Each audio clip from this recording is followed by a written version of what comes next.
truly set him apart was the whispered tales about his extraordinary endowment. Women spoke of it in hushed tones, giggling behind their wrappers, while men nodded with a mixture of envy and admiration. Afemifuna's reputation spread like wildfire, igniting curiosity and desire in the hearts of women not only in Amaeke, but also in neighboring villages. Oh my God! He became the talk of the moonlit gatherings, the subject of endless gossip, and the secret fantasy of countless maidens and matrons alike. But Afemifuna was more than just his physical attributes. He was intelligent, kind-hearted, and hard-working. A skilled farmer, his yam barns were always full, and his palm wine was the sweetest in the land. Despite the attention he garnered, he remained humble, focusing on his work and family. Yet, avoiding the advances of the women was becoming an increasingly daunting task. From the playful young maidens who offered to help him fetch water from the stream, to the married women who suddenly needed their roofs mended, Afemifuna was constantly surrounded by admirers. One day, a young maiden named Adama, known for her beauty and wit, decided to confront him. "Afemifuna," she said, her voice teasing yet determined, "are you not a man? Why do you keep running from us like a frightened deer? Or is it that the stories about you are just tales to amuse the village?" Afemifuna chuckled, his deep voice resonating like distant thunder. "Adama, it is not fear that keeps me away. It is respect.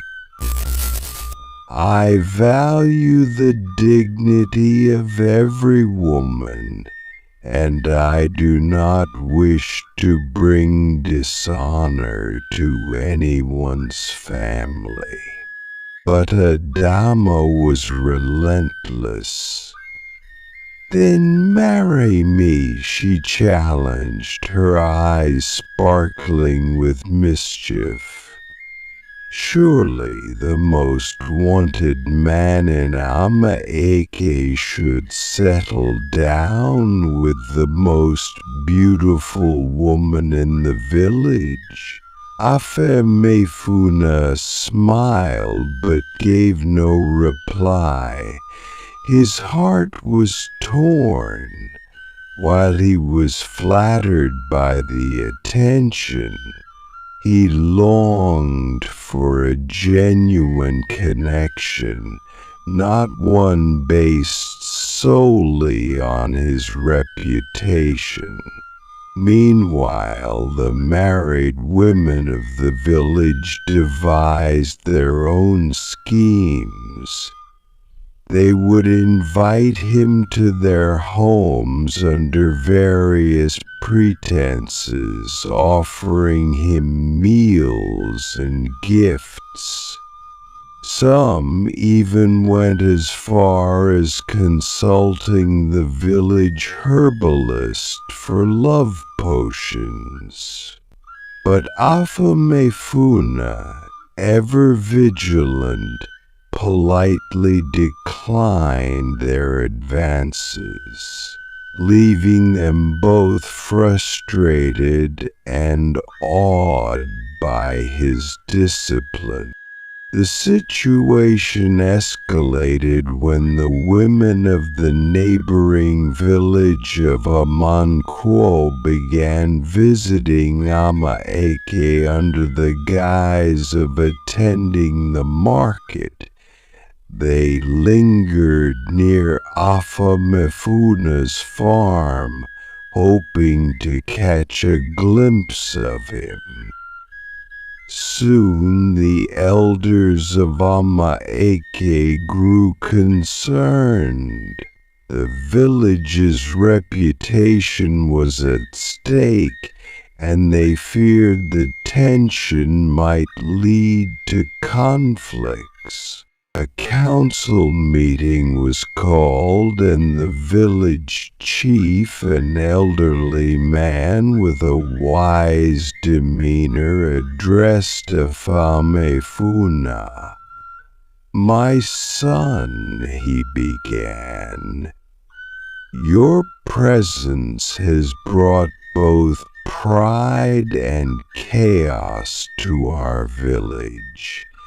You must make a choice. Settle down with a wife, or leave the village to find peace." Afamefuna nodded solemnly. He knew the time had come to make a decision, but before he could respond, an unexpected event occurred. A young widow named Olama, known for her wisdom and courage, stood up. "Why should Afamefuna be forced to choose under pressure?" she asked, her voice firm. "He has done nothing wrong. It is our society that has placed undue expectations on him." The crowd murmured in agreement. Olama's words struck a chord, and the elders decided to give Afamefuna the freedom to live his life as he saw fit. Inspired by Olama's courage, Afamefuna approached her later that evening. "You are the first to see me for who I truly am," he said. "Will you walk this journey of life with me?" Olama smiled, her eyes filled with warmth. "Only if you promise to always remain true to yourself." And so Afamefuna found love in the most unexpected way. The gossip seems to gradually fading, but it doesn't seem so. Afamefuna and Olama's marriage became the talk of the town, not because of the union itself, but due to the details that accidentally spilled from Olama's lips in her moment of excitement. The day after their honeymoon, Olama, glowing with happiness and unable to keep her joy contained, stopped by Mama Emeka's salon to get her hair braided. Mama Emeka, ever the nosy conversationalist, noticed Olama's radiant smile. Olama, your face is brighter than the morning sun. What's the secret? Mama Emeka teased as she worked on another woman's hair. Olama, without thinking, giggled and said, "Ah, Mama Emeka, this marriage has shown me a new side of life. My husband Afamefuna is not just handsome, he's everything a woman could dream of." She leaned in and whispered, "He's blessed beyond measure, and he knows how to use it. I've never felt so alive." Mama Emeka's hands froze mid-braid. Her curiosity piqued. "Olama, you mean it? So the rumors about Afamefuna gifts are true?" Olama, realizing her slip, tried to laugh it off, but Mama Emeka wasn't one to let juicy gossip pass her by. By the time Olama left the salon, the words, "Afamefuna is not just handsome, but he's also a god in bed," were already swirling around the room. Mama Emeka's salon was known as the village headquarters for gossip, and within hours the story spread like wildfire. Women who had once admired Afamefuna from afar now became even more determined to get close to him.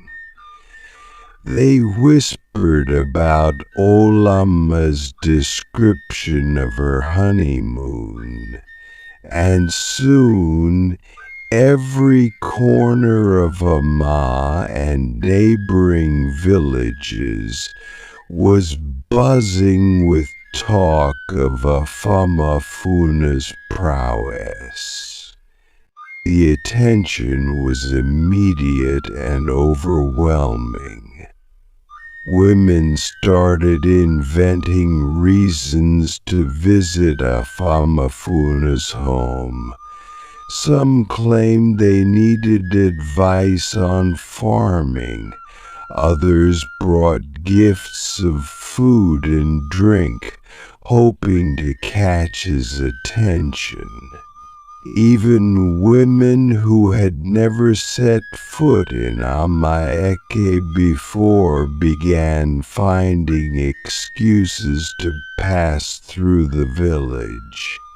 Married women suddenly wanted to befriend Olama, claiming they admired her courage to marry such a famous man. Olama at first was flattered by the attention, but soon it became unbearable. Women would linger outside her compound hoping to catch a glimpse of Afamefuna. Some even came under the guise of borrowing utensils, only to linger longer than necessary, throwing suggestive glances his way. Afamefuna, on the other hand, was growing increasingly frustrated. He had thought that marriage would finally quiet the storm of attention surrounding him, but it seemed to have done the opposite. "Olama," he said one evening as they sat under the mango tree in their compound. "I don't know how much longer I can endure this. Everywhere I go, I feel eyes watching me." Olama sighed. She knew she was partly to blame. "I didn't mean for this to happen," she said softly. "I was just so happy, and I let my guard down. But we'll face this together, my love." The growing obsession with Afamefuna didn't sit well with the men of Amaeke. Husbands began to notice their wives acting differently, spending more time at the market, dressing up unnecessarily, and speaking in hushed tones whenever Afamefuna's name was mentioned. Some even caught their wives sneaking glances at him during village gatherings. Tensions started to rise. One day, a group of men approached Afamefuna as he worked on his farm. Afamefuna, their leader Naji, said sternly, "You are a good man, but your presence is causing trouble in our homes. Our wives can't stop talking about you. We need you to address this issue before it gets out of hand."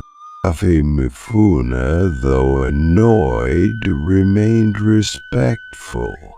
"My brothers, I understand your concerns, but I have done nothing to encourage this behavior.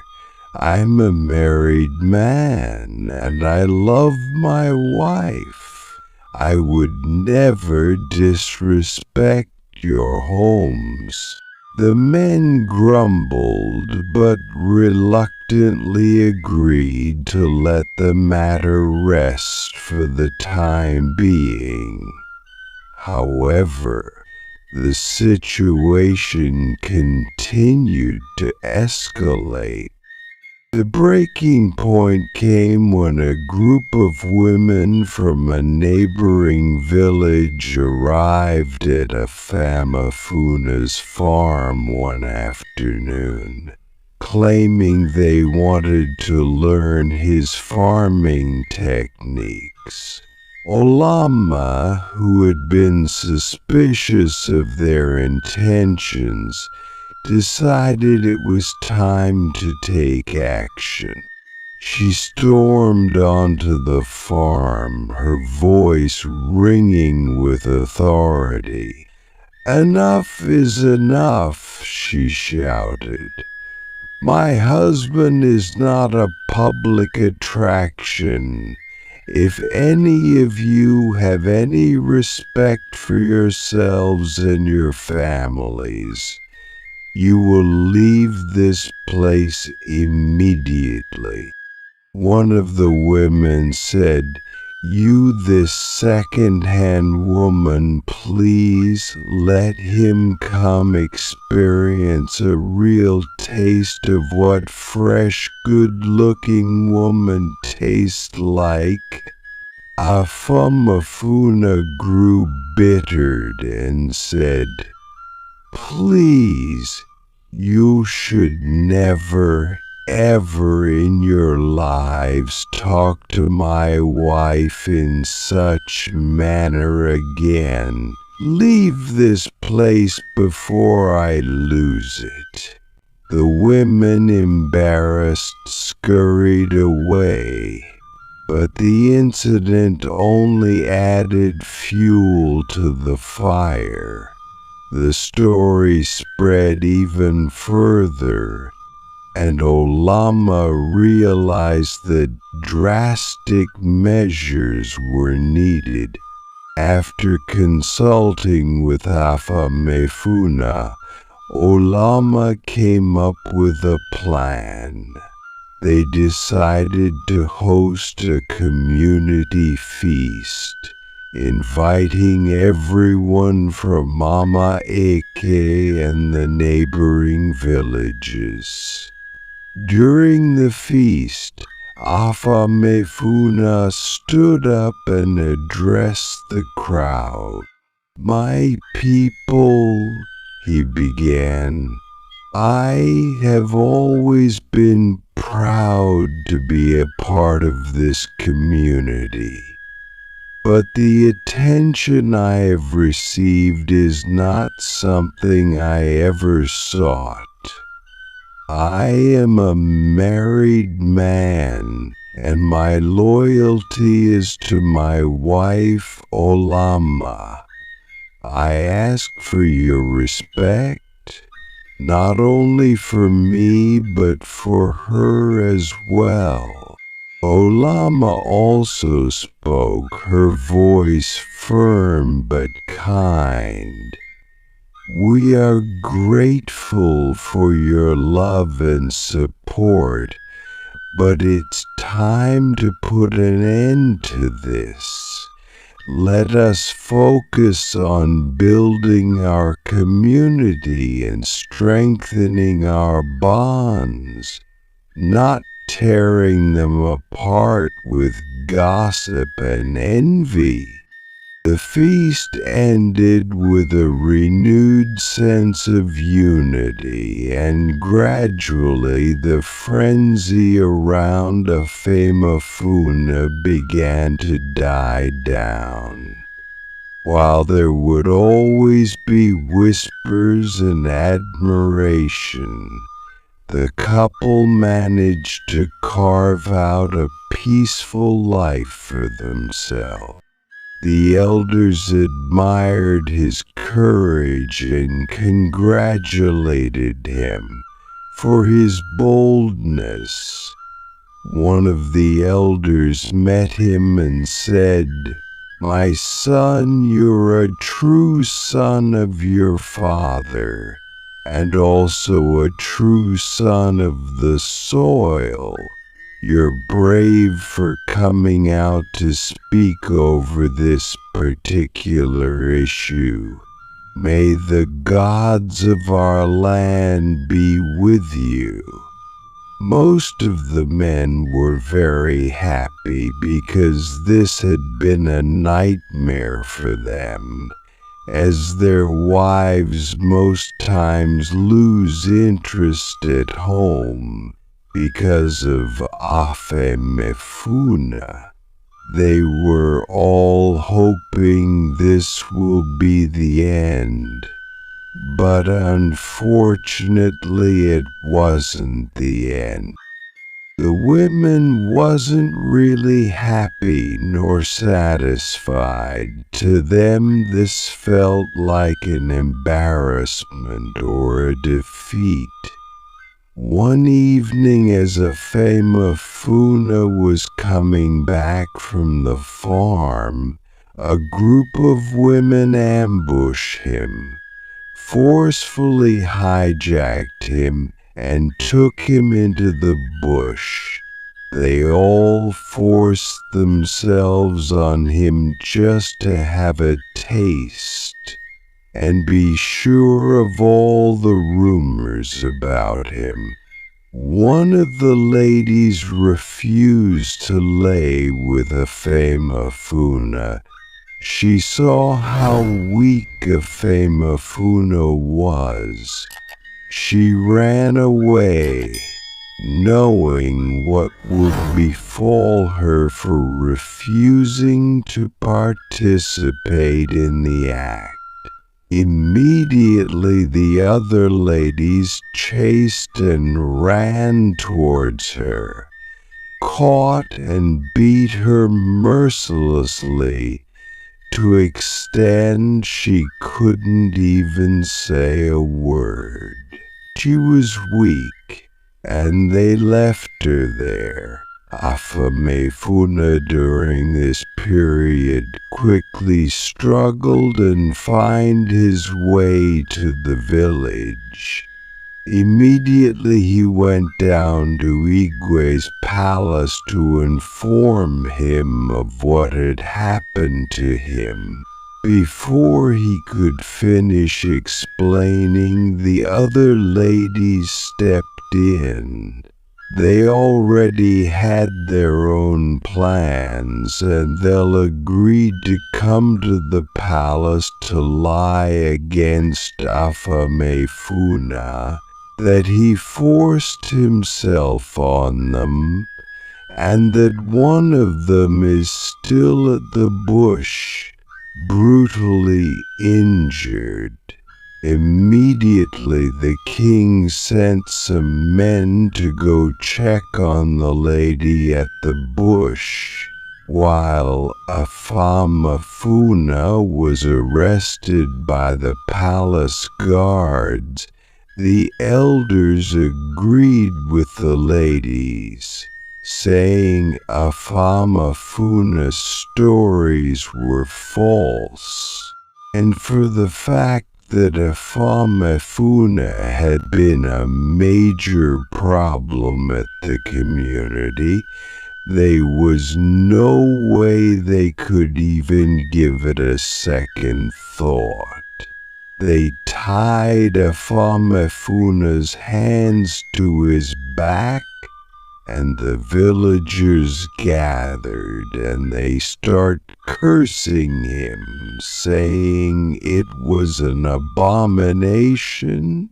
The chaos arose. Before you know it, Afamafuna was stoned to death. Olama heard voices at the palace and quickly rushed to go know what was going on.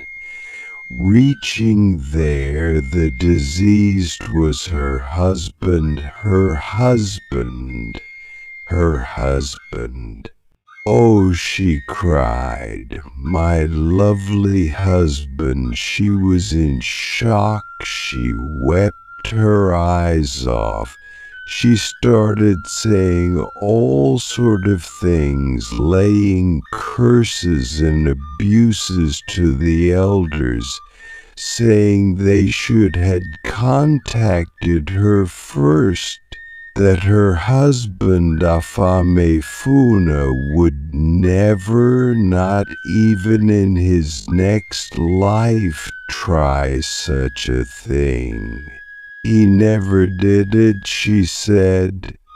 It wasn't too long when they brought in the other lady. Unconsciously and weak, she was unable to speak about the whole event. However, she did explain how she and the other ladies forced themselves on Afamafuna. After the truth was revealed by the injured woman who had narrowly survived, the elders were consumed with shame. Their hasty judgment had not only taken the life of an innocent man, but had also exposed the village's flaws. Their inability to stand firm against mob influence, and their failure to truly uphold justice. They wept silently as they watched the aftermath of their actions unfold. The Igwe himself, a man revered for his wisdom, felt the weight of his error pressing down on him. He decreed that no one in the village would ever speak ill of Afamefuna again, for he had been wronged in the worst possible way. For Olama, life after Afamafuna's death was a constant battle between grief and resilience. She cried endlessly in the first weeks, refusing food and company. Her home, once filled with laughter and love, was now a silent reminder of her loss. Yet, in the midst of her sorrow, she felt the faint stirrings of life within her, a tiny glimmer of hope. She was carrying Afamafuna's child, the last piece of him she would ever have. As the months passed, Olama found solace in her pregnancy. The villagers, consumed by guilt, offered their help, but Olama refused most of it. She wanted to honor her husband's memory by staying strong. She worked hard on the farm he had left behind, ensuring that their unborn child would have a future. When the day came for Olama to give birth, the entire village held its breath. They saw this child as a symbol of redemption, a second chance to honor the man they had wronged. After hours of labor, Olama brought forth a healthy baby boy.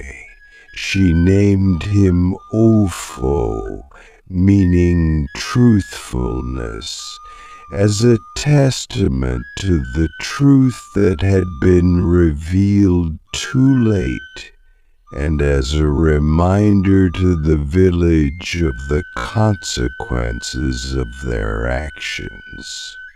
Ofo grew up under the loving care of his mother, who told him stories of his father, his kindness, his bravery, and the injustice he suffered.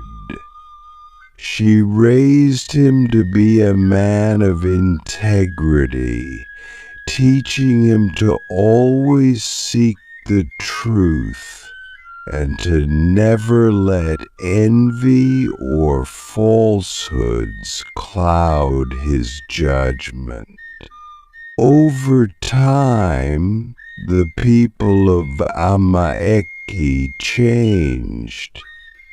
The elders established new rules to ensure that justice would always prevail, no matter how loud the voices of the mob became.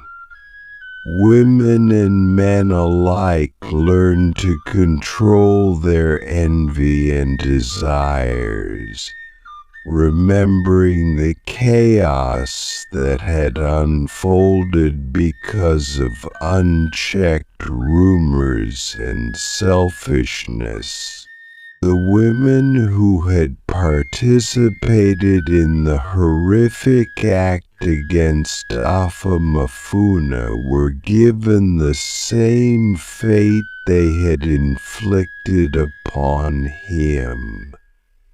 Their families bore the shame of their actions. Olama never remarried. She poured all her love and energy into raising Ofo, ensuring that he grew up to be the kind of man his father had been: strong, kind, and just. Ofo, with his father's striking features and his mother's resilience, became a beacon of hope for the village. He reminded them not only of what they had lost, but also of what they could become. Olama lived to see her son grow into a man who carried the values of truth and justice with him wherever he went. And when her time came to join her beloved Afamefuna in the afterlife, she went peacefully, knowing that his legacy lived on through their son. Years later, the story of Afamefuna and Olama was told to children as a lesson about truth, justice, and the consequences of envy. A tale that transcended time. It became a story of redemption, a reminder that even in the face of great loss, hope and love could endure.